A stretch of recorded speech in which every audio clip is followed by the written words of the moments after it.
You've been getting sloppy with your cleaning, haven't you? I noticed us piling up in the corners. You're a stay-at-home wife, so please get it right. If I see dust the next time, I'm selling your laptop. My husband John started acting cold towards me as my workload increased. As a cartoonist, at times when I was busy with deadlines, he would annoyingly give me specific instructions about housework and even make me redo the cleaning. John seems to expect perfect housework from me as a housewife, but being a cartoonist has been my dream since childhood. I don't want to give up now. Moreover, John seems to be keeping something from me. I'm not going to forgive him anymore. I am Anne, 31 years old, a freelance cartoonist. I draw essay-style cartoons and work diligently during the breaks between housework. Being a working housewife, John, who's 35, and I registered our marriage 6 years ago on the condition that I would become a full-time housewife. 2 years into our marriage, both of my parents passed away, and we started living in the house I inherited as an only child. I didn't want to quit drawing cartoons, which I've been doing since my student days. So I pleaded with John, saying, I'm fine with becoming a housewife, but my dream is to make a living through my cartoons. I'm only publishing independent comics now, but could you allow me to work from home? He told me it sounded like a hobby, but gave me his approval, so I continued drawing after marriage. However, 6 months ago, a magazine editor noticed the cartoon that I had published on my site, and I started getting a 2-page, 4-panel cartoon in a monthly magazine. Since then, I started receiving more offers drawing cartoons and illustrations, and my days have been busy. But when I told John about it, he openly looked disgusted. You're getting carried away, aren't you? You're supposed to be a housewife first, and your cartoons are just a hobby, right? I bet your pay is like a child's allowance, isn't it? Why are you saying things like that? I know you don't read or like cartoons, John, but I've always dreamed of becoming a cartoonist. It's a small job, sure, but since I'm getting paid, I'm a professional. Don't say things like that, I argued back. But when I argued back, John became even more upset. You're living off of me, and you have the audacity to talk back. If you have complained, start earning more than me. I was left speechless. I often earn around $600 a month, but I try not to take on too much work because of him. Furthermore, John is always saying things like, You've been getting sloppy with your cleaning, haven't you? I noticed us piling up in the corners. You're a stay-at-home wife, so please get it right. If I see dust the next time, I'm selling her laptop, especially when I'm busy with deadlines. Even though I know he's not serious, it scares me. In the end, I spend time cleaning and sometimes miss my deadlines. John seems annoyed when he sees me busy and bothers me by pointing out minor household chores. One day it happened. John has a habit of eating dinner as soon as he gets home from work. That day, like always, he sat at the table, and the moment he took a bite of the stew, he erupted. Hey, what's this? The carrot isn't cooked all the way through. Are you messing with me? I come home tired, and this is what you serve your husband. I had been zoning out after meeting a deadline, but John's outburst startled me, and I turned to face him. At that moment, John grabbed the beer-filled glass in front of him and splashed it over me. I was stunned. I never thought I would ever get beer splashed on me in my life. Since I hadn't imagined this would happen, the shock was all the greater. I'm sorry. I must have zoned out while cooking. The rest should be okay, so you could leave the carrot. I realized mid-cooking that I had somehow forgotten to add the carrots, and in my rush I had thrown them into the stew without parboiling them. Even though I had checked that the potatoes were thoroughly cooked, I had completely forgotten about the carrots. I usually don't make such mistakes. I felt pathetic. It seems that John could not forgive this mistake more than I had thought. It's the worst to have a housewife who can't even do household chores properly. I shouldn't have married you, John said as he got up from his seat and started to leave the dining room. I chased after John in a hurry, and he headed for the bedroom. Where are you going? I'm leaving the house until you reflect on what you've done, he said. I stood there bewildered as John packed his belongings into a travel bag and really left. I chased after him, but when John got to the nearest station, he got into a taxi and went somewhere. No matter how many times I called, he didn't answer, and he didn't even read the apology text I sent him. I collapsed on the spot and burst into tears. At that moment, I felt a tap on my shoulder. When I turned around, there stood Mr. Tom, John's boss. In fact, I used to work at the same company as John until he got married. Mr. Tom was my boss, and he had enthusiastically trained me when I first joined the company. Mr. Todd, I've become a section manager now. It's been a while, hasn't it, since your wedding? Why are you crying? You smell like alcohol. Did you go drinking with your apron? Hello. I'm embarrassed to say this, but I had a fight with John. Oh, that guy. He can be condescending sometimes. It's bearable when he's a bit annoying at work, but I bet living together as a married couple, it's irritating, right? Mr. Tom said that and gave me a bright, cheerful smile.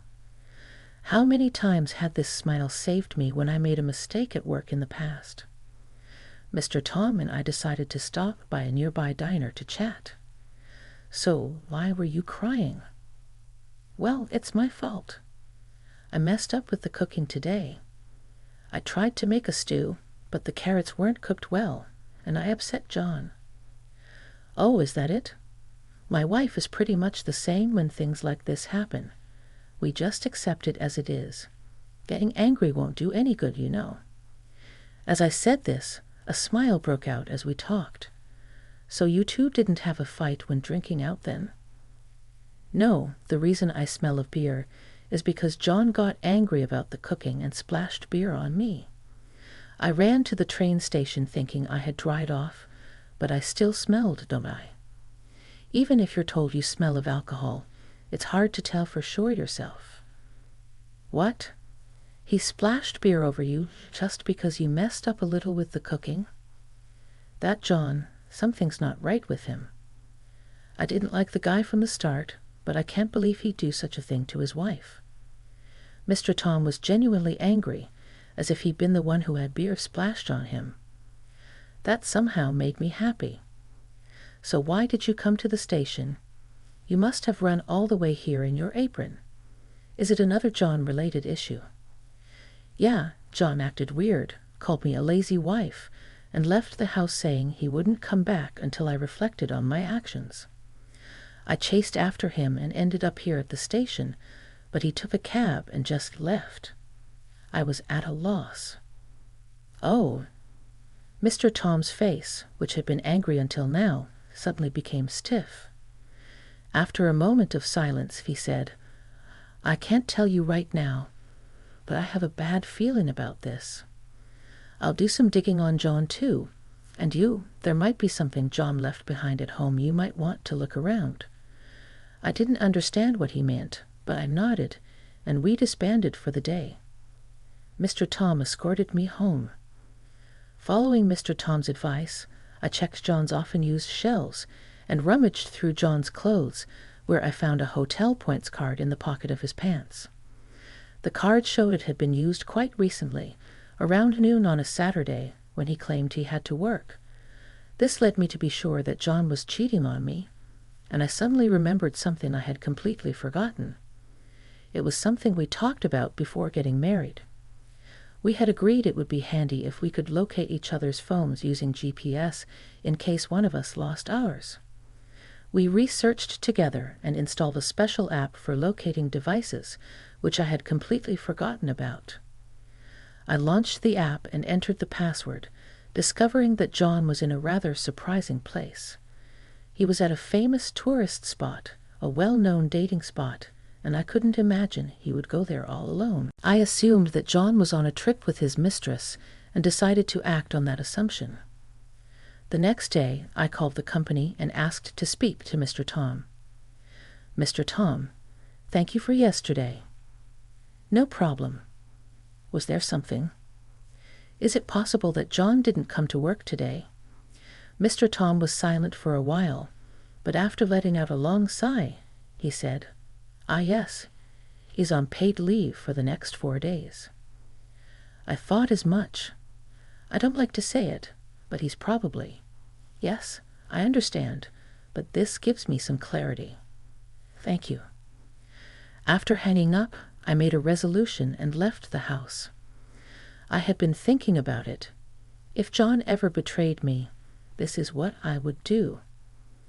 After finishing my task, I called another person.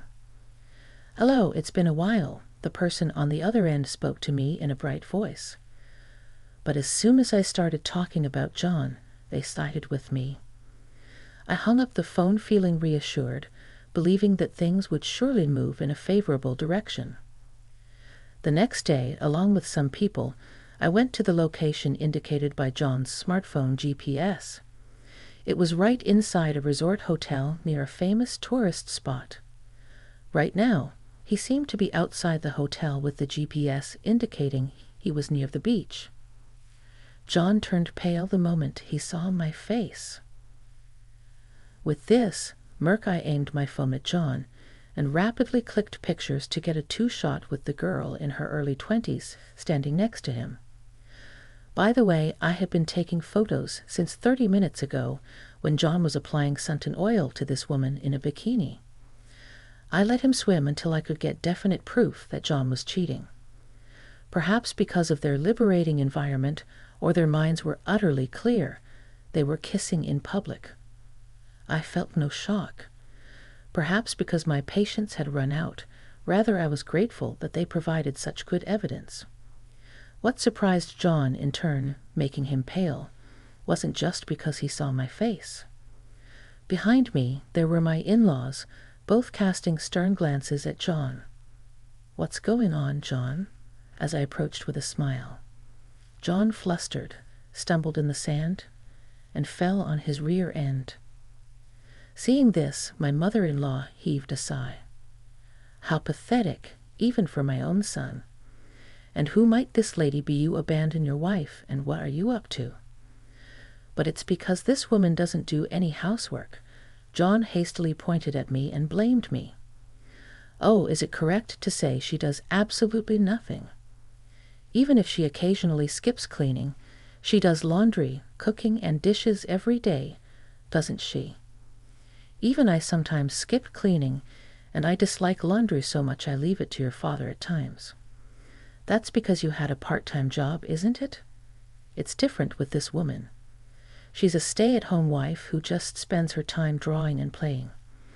Why can't she at least properly do housework? At John's words, my father-in-law was enraged. You don't understand anything. Even the people around us were startled and focused on us. Some seemed like they might put their smartphone cameras at us.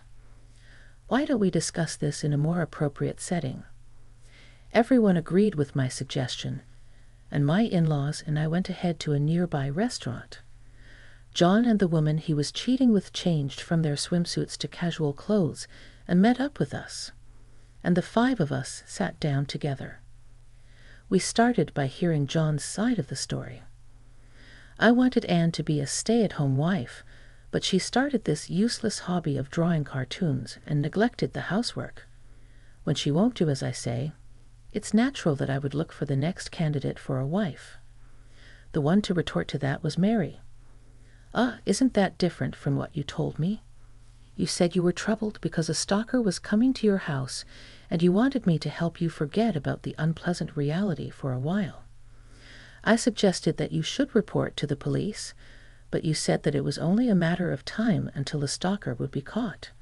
Knowing you had a wife, I wouldn't have dated you with that. Mary started crying. It seems she's still a college student, and she had met John on a dating app. She was drawn to an older man and decided to date him, but now she was lamenting that she had been deceived. I'm really sorry.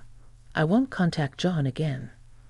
I'll take this as a good lesson and make sure I'm not fooled next time." After bowing deeply to me and my in-laws, Mary showed us the screen where she had deleted John's number. Then she left a few bills for her coffee on the table and left. I glared at John, who was in a daze after Mary had left. It's natural that I want to exactly as you say. I have my own feelings and circumstances. I'm not a robot you can control. Running off to have an affair just because things aren't going well is despicable. John seemed to want to say something, but my father-in-law spoke first.